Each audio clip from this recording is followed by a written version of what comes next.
נושאי עולם עבריים.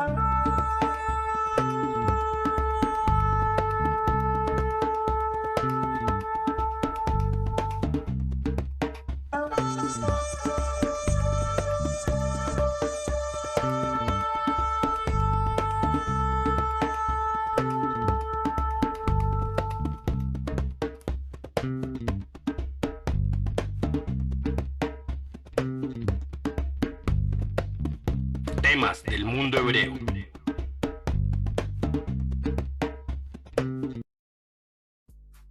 Y no lo olvides, si este video te gusta, dale like, suscríbete y activa la campana.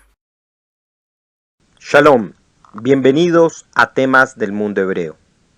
Durante siglos, el Etz Haim, el árbol de las vidas, ha servido como representación gráfica para poder expresar el alto contenido abstracto que tiene uno de los conceptos más importantes de la Kabbalah, las Sefirot. Con sus líneas, círculos y disposiciones, este diagrama ha sido empleado por estudiosos, sabios, cabalistas y todos los interesados en el tema para poder comprender cómo el flujo de la luz que llega del bendito Ein Sof hasta nosotros va configurando la realidad a través de una suerte de 4 etapas llamadas mundos que van velando su intensidad para quien percibe la luz sin por ello modificar su esencia, pero sí modular de algún modo eso que se percibe. Para comprender esto, la metáfora del árbol ha sido la más empleada y la más reconocida y valorada, ya que cuenta con un antecedente en la Torá, en el libro de Bereshit, en el relato de la creación en el capítulo 2, y en general por el enorme poder simbólico que el árbol tiene para las culturas humanas, lo cual ha servido como un motivo para expresar con ello el valor que ésta tiene en el mundo espiritual. De ahí que un libro tan importante para la tradición cabalística como el Sefer Bahir diga lo siguiente: yo soy el que plantó este árbol para deleite de todo el mundo. Con él lo abarqué todo, llamándolo todo, pues todo depende de él, todo emana de él, todo le necesita, todo se alimenta de él, todo lo mira con asombro y lo espera. A partir de ahí, las almas vuelan hacia adelante en júbilo. Solo estaba cuando lo hice, cuando extendí mi tierra en la que planté y enraicé este árbol, proporcionándoles júbilo uno a otro, regocijándome con ellos. ¿Quién estaba conmigo? ¿A quién puedo revelar este secreto mío? No obstante, la imagen del árbol no es la única que ha servido para organizar a las Sefirot. En otros libros y en otras escuelas también se ha querido ver bajo el aspecto de la menorá, por ejemplo, o el Aarón Abrit, es decir, el arca de la alianza, y también, por supuesto, la figura humana. En esta videoclase que voy a presentarles hoy, mostraré una propuesta que he desarrollado hace unos años bajo el título de Variaciones estructurales para la organización de las Sefirot.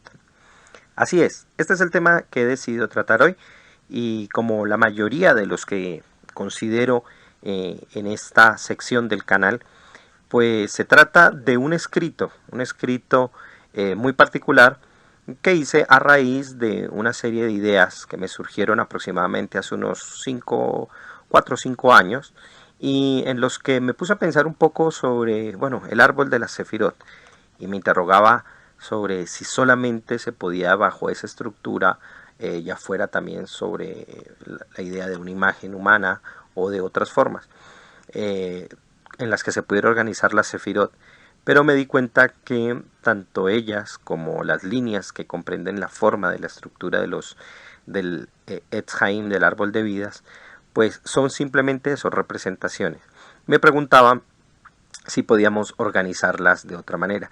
Y así fue que comencé a gestar esta idea que les voy a expresar, que les voy a presentar el día de hoy en este jueves temático, que pues no es un tema tradicional, sino es un tema exploratorio, es un tema especulativo, que particularmente me dio por pensar, pero que por supuesto al ser parte de los temas del mundo hebreo, pues considero que también debería incluirlo en esta sección. Bueno, pues vamos allá para no demorarnos más y entrar en materia exactamente a lo que yo quiero presentar y a lo que quiero dar a conocer con esta presentación. Bueno, la idea es que el presente ensayo, y esto lo escribo así porque lo copié tal cual del escrito que había hecho para esto, es que es ante todo gráfico y especulativo. Gráfico por la necesidad de expresar representativamente una serie de dinámicas abstractas que aquí serán indicadas a través de una serie de figuras.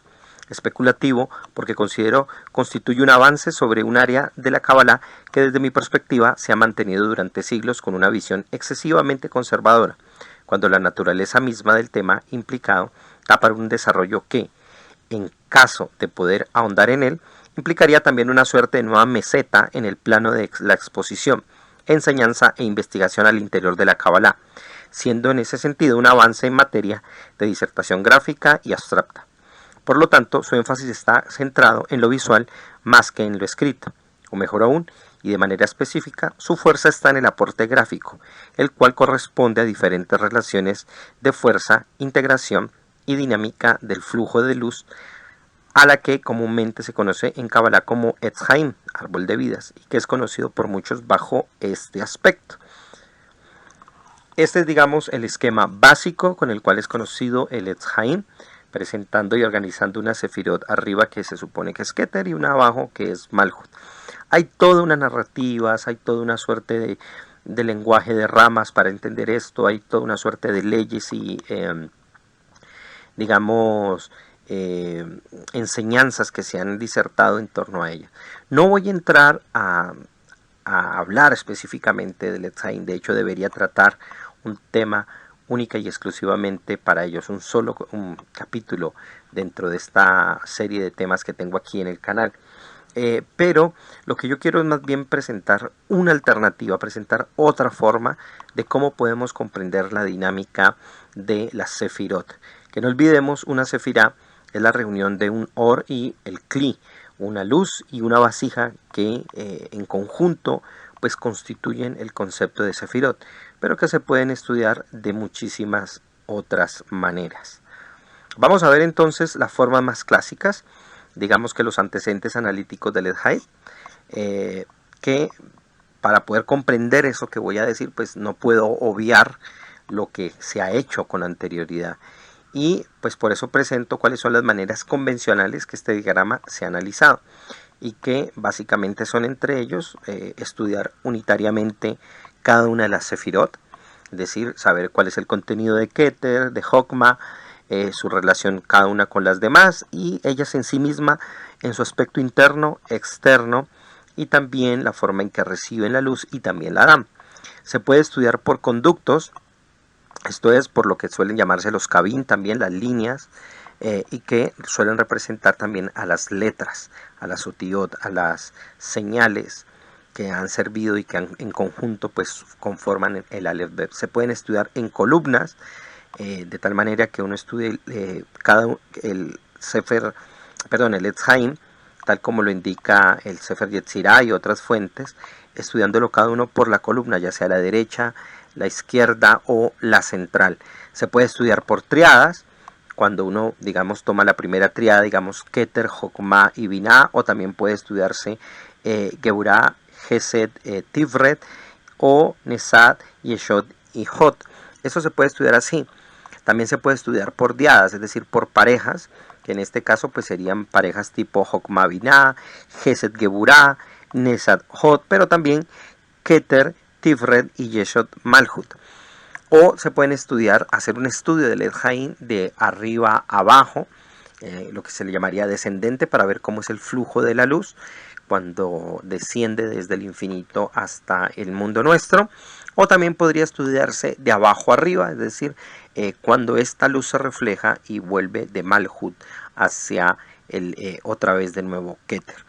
Se puede estudiar por mundos, y es comprender cada una de estas dinámicas, cómo, en qué relación va con cada uno de los mundos, ya sea con Sefer Atzilut, perdón, con Olam Atzilut, con Olam Briah, con Olam Hayetzirah y Olam Atziah. También se puede estudiar por parsufín, es decir, por configuraciones o por rostros que configuran cada una de estas formas, ya sea Abba, Ima, puede hablarse del Atik Yomin, que es el anciano de los días, o el Arich Ampim, y también la Nukba, la novia, y todos son categorías que se hacen a la hora de tratar a cada una de estas sefirot por grupo. También se podría hablar de el Etz Haim como Adán Kadmon, es decir, como el hombre superior, ver toda esta estructura bajo la idea y la imagen de un ser humano. Y por último también, y no menos importante por supuesto, verlo como una escalera, como un sulam. Verlo como algo que sube, que asciende, que sirve como para ir escalando por los mundos superiores. Cada uno de estos estudios, cada uno de ellos tiene una escuela, hay quienes prefieren estudiarlo de una manera u otra, y esto por supuesto todas son preferencias y sirve muchísimo para entenderlo como tal en toda su dinámica y toda su expresión. Pero lo que yo quiero es ir un poco, no digamos más allá, pero sí por lo menos presentar otra idea de cómo entender esto. Y como lo digo, como esta es una presentación más bien especulativa, yo intentaré más bien presentar la idea general y dejar una serie de sugerencias al final.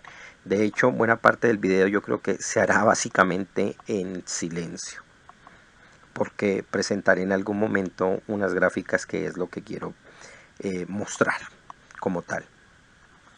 Bueno, ahora yo quiero dejar claro el valor del Etz Haim, es decir, aunque voy a presentar otra serie de cosas, otra serie de ideas, no por ello quiero ni mucho menos dejar por fuera la idea y el valor del Etz Haim.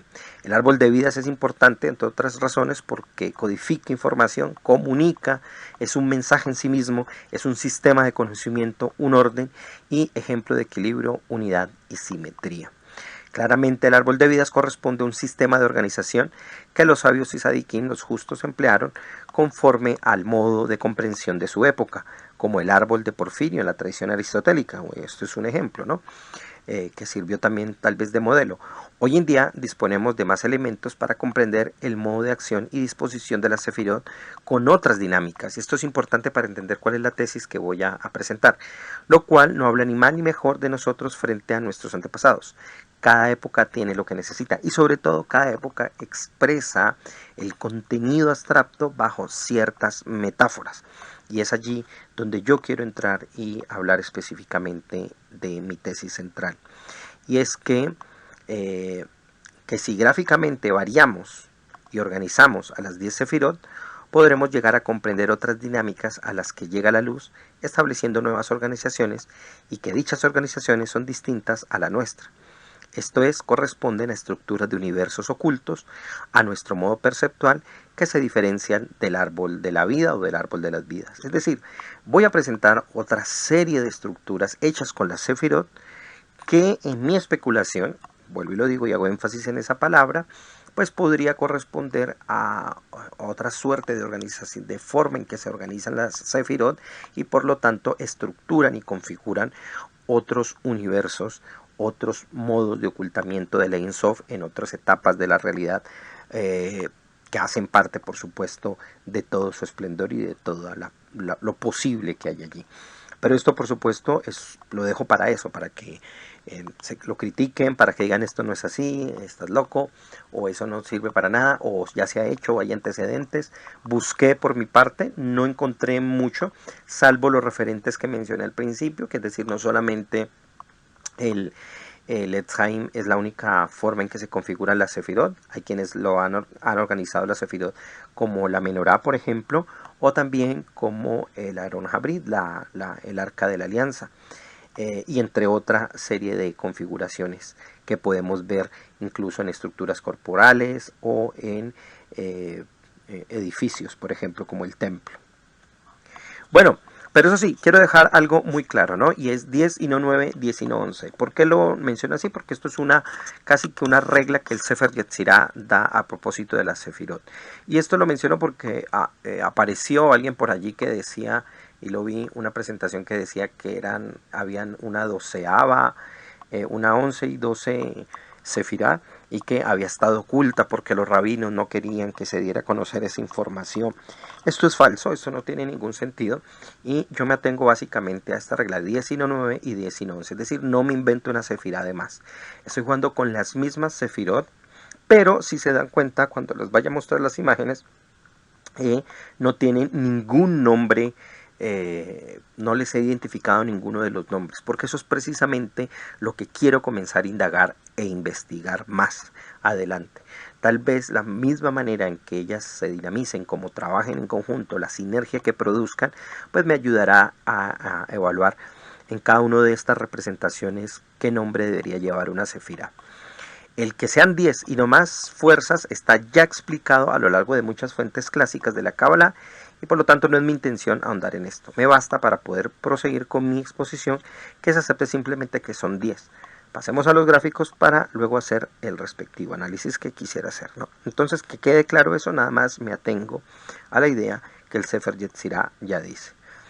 Bueno, aquí les doy un vistazo de lo que llegué a pensar sobre la Sefirot. Cada uno de estos esquemas que está aquí, ahorita los vamos a ver uno a uno despacio, son, por supuesto, configuraciones que se hacen con las cabin, con las líneas y con las 10 Sefirot. Cada una de estas estructuras son de 10, y lo que yo propongo, o la idea que me imagino, es que estas configuraciones serían pues distintas formas en que se establezca la energía del Ein Sof en diferentes estados de construcción, Parsuf, como quieran llamarles, o mundos, y que por supuesto configurarían otras formas, o que se podría hablar de ellas a partir de otras formas.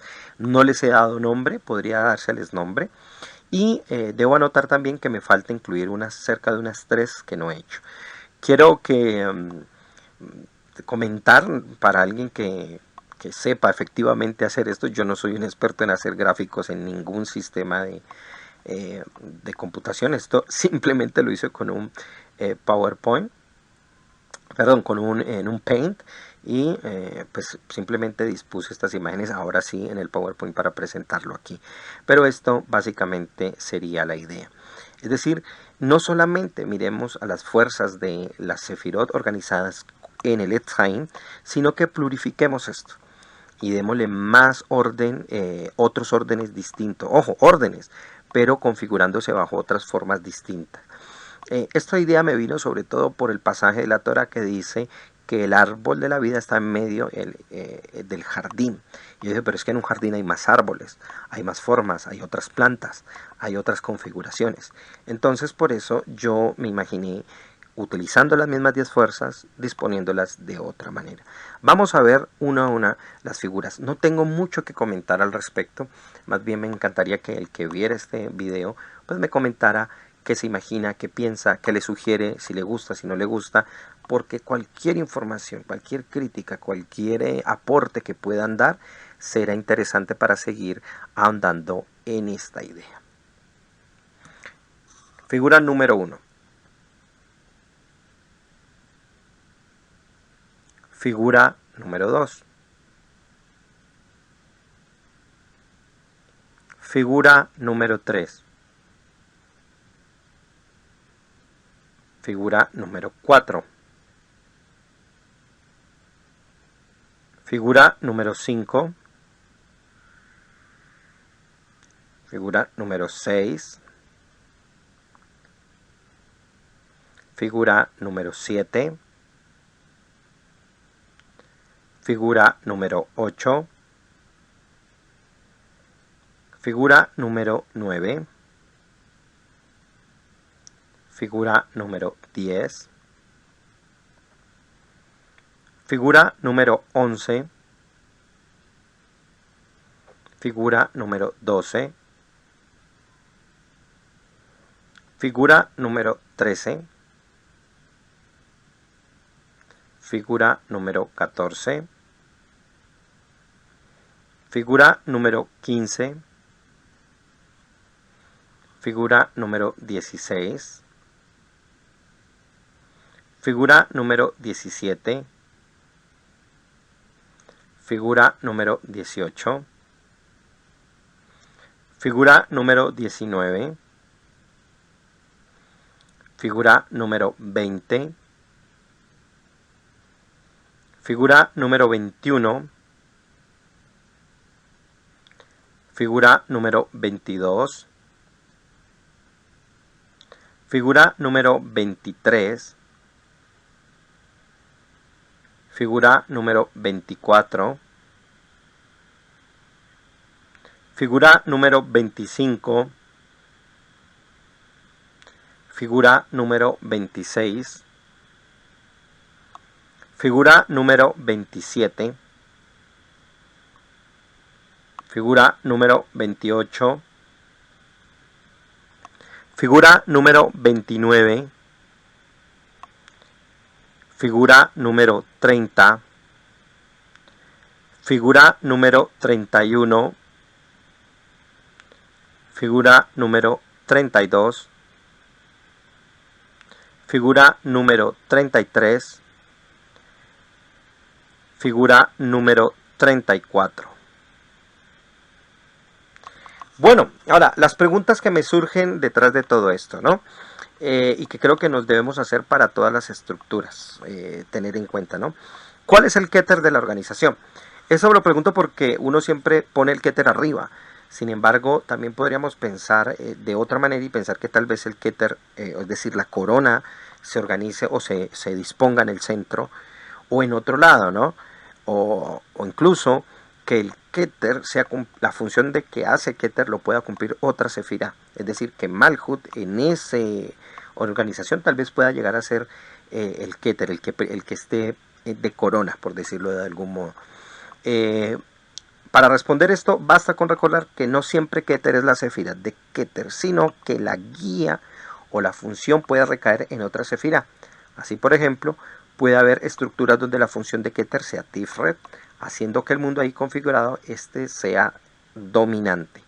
¿Cuál es el Malhut de la organización? Es decir, en cuál va a reposar toda la energía que está allí, si es que hay o no se cumple esa función, o llegar a pensar si en algún momento todas las sefirot que estén allí en realidad pueden llegar a ser de la misma categoría, todas Keter, todas Malhut, etcétera, etcétera. Bueno, eso habría que entrar a pensarlo, ¿no? ¿Qué nombre abstracto metafórico podemos darle a la estructura formada, a la figura que se ha dado? Y también, otra pregunta, ¿cómo pensar de las cabin de las líneas, que son las expresiones gráficas de la Sotiot?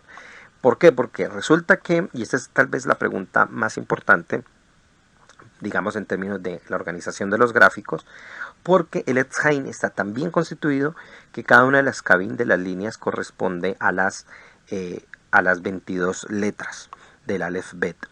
Y esto es importante porque, de acuerdo al Sefer Yetzirah, tema que a propósito vimos en el video pasado de temas del mundo hebreo, trabajé sobre el Sefer Yetzirah, son 32 los caminos de sabiduría, 10 las sefirot y 22 letras. Entonces, en muchos de los casos donde ustedes van a ver, no están las suficientes líneas para explicar a cada una de las letras. ¿Podría ser un ejemplo eso de otro tipo de alfabetos, de energías configuradas en otros universos? ¿Quién sabe? Esto es especulación, esto es un ejercicio mental, pero que sirve mucho para disponer y adelantar tal vez lo que nosotros tenemos que empezar a entender con otra serie de lógicas y otras configuraciones. Especialmente porque yo pienso o imagino que detrás de todo esto pues, se puede gestar una suerte de sintaxis de la sefirot a partir de estructuras que estas figuras serían como una suerte de metáforas de unas bases digamos energéticas y lingüísticas que están expresadas en cada una de estas. Y digo entre comillas porque es una analogía que estoy expresando para darme a entender, ¿no? Que es tal vez una de las analogías más trilladas, ¿no? Que desde el estructuralismo levi-straussiano se ha empleado como hacerle un paragón a la cultura y otra serie de cosas, pero que sirve en el momento para entender cuál es la disposición de todo esto. Esto por supuesto me lleva a otra cosa, y es que nuevas metáforas deben surgir para poder abordar nuevos desafíos. Yo considero que a lo largo de mucho tiempo, y eso está muy bien, la Kabbalah ha desarrollado muchísimas cosas, pero también se ha quedado en la repetición de estructuras tradicionales. Yo creo que es momento también de que aquellos que nos gusta el tema comencemos a indagar y a producir nuevo conocimiento, porque efectivamente vienen nuevos desafíos, entonces necesitamos nuevas metáforas para poder expresar eso que se contiene, esa información nueva, y para precisar lo que los antiguos ya desarrollaron. Entonces aquí presento una serie de palabras que yo considero deben derivarse en conceptos para la comprensión del tema, es decir, no solamente los temas y las palabras que ya existen, sino que palabras como Makbilut, el paralelismo, debe entrar dentro del plano de investigación. Palabras como cruce, palabras como tegubá, la reacción, el tirgum, la traslación, etcétera, etcétera. Todas estas palabras que ustedes ven en esta columna, pienso que deben ser definidas en términos cabalísticos, porque en realidad detrás de todo esto hay una dinámica o una serie de dinámicas que pueden ser muy bien comprendidas y que nos dan otra suerte de relaciones. Una cosa es la sefirot en relación de paralelismo, de cruce, de reacción, de traslación, de combinación, de conexión, de alternancia, de intercambio, de secuencia, de red, de celosía, de dinámica, de regularidad, de correspondencia, de particularidad, de cambio de tensión o de enlace. No es lo mismo un kishur que una dinámica, no es lo mismo un reshet que una retzef, etcétera, etcétera, ¿no? Cada una de estas son dinámicas muy particulares de cómo la energía transita por determinadas luces y determinadas vasijas. Y yo creo que estas son palabras que nos pueden servir para entender de un modo más preciso eso que ya los grandes sabios nos han sugerido y han hecho grandes desarrollos para nosotros. Bueno, no es más, espero que este corto video les haya gustado y ya nos veremos con otro la próxima vez, sino que he estado un poco ocupado y la verdad quería trabajar un tema de corte histórico para variar un poco, pero este lo podía presentar más rápido y decidí hacerlo para este día, para hoy. Muchas gracias, espero que se haya entendido, que les guste, y cualquier observación o cualquier apunte que quieran dejar por esta idea que presenté, se los agradecería muchísimo, porque quiero seguir ahondando en este tema y en un futuro, pues por supuesto, presentarlo como un artículo de una manera mucho más juiciosa. Muchas gracias, espero que les guste y nos vemos en el próximo Temas del Mundo Hebreo.